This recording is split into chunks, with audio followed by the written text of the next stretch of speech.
Épisode 4, cartographie vivante. Entrée dans la cosmologie des récits vivants. Bienvenue dans la radio des récits vivants. Aujourd'hui, une cartographie vivante. Depuis le début de cette radio, nous avons parlé de récits vivants, de seuils, de passages, et de ces moments où une ancienne forme ne suffit plus à contenir ce que nous vivons. Mais derrière ces fragments, il y a une vision plus large. Cette vision, je la nomme la cosmologie des récits vivants. Le mot peut sembler vaste, il l'est, mais il ne désigne pas un système fermé, ni une théorie qui prétendrait tout expliquer. Il désigne plutôt une manière d'habiter le monde, en reconnaissant que les récits ne sont pas de simples décorations de la pensée. Ils participent à notre manière de sentir, de relier, de juger, de créer, de coopérer, de souffrir, et parfois même de nous perdre. Parler de cosmologie, ici, ce n'est pas parler des étoiles au sens scientifique du terme. C'est parler d'un monde habité de formes, de liens, de seuils, de tensions, de devenir, et de récits qui organisent notre présence. Autrement dit, la cosmologie des récits vivants cherche à comprendre ceci.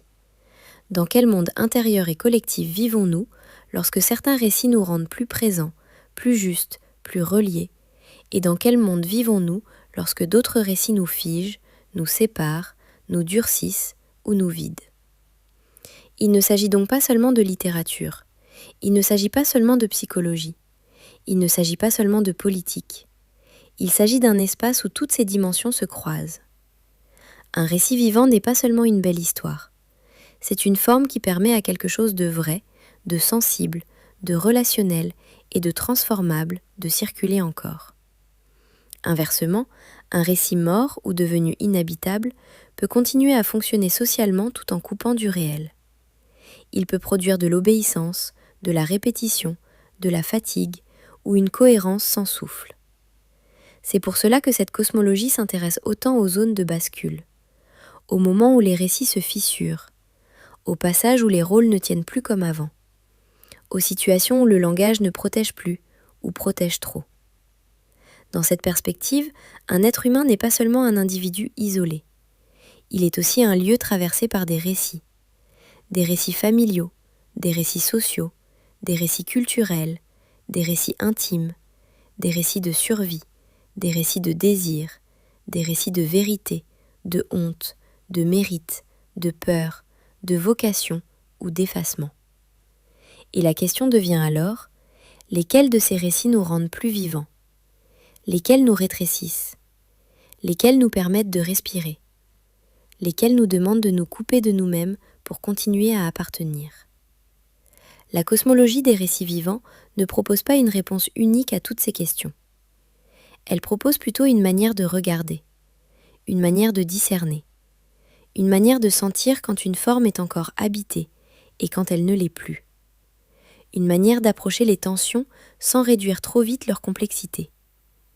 Une manière de reconnaître qu'un récit peut avoir été protecteur hier et devenir trop étroit aujourd'hui. C'est aussi une manière de résister à deux tentations fréquentes. La première consiste à croire que tout pourrait être résolu par un récit simple, immédiatement rassurant ou idéologiquement propre.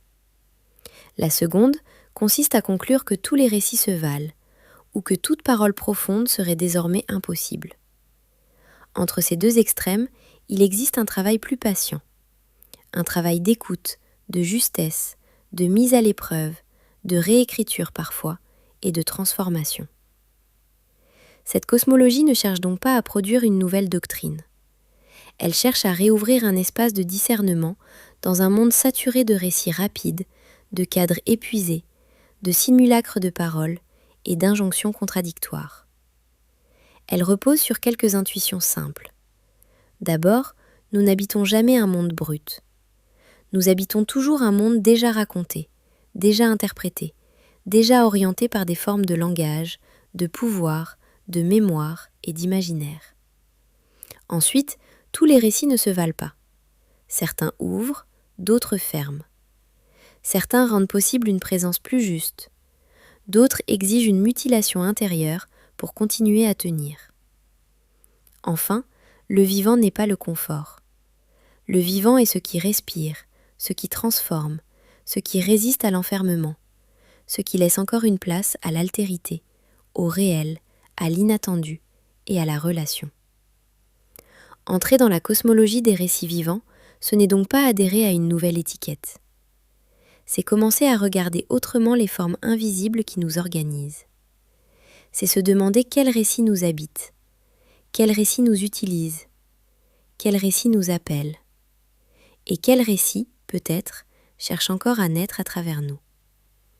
C'était Cartographie vivante sur la radio des récits vivants. À bientôt!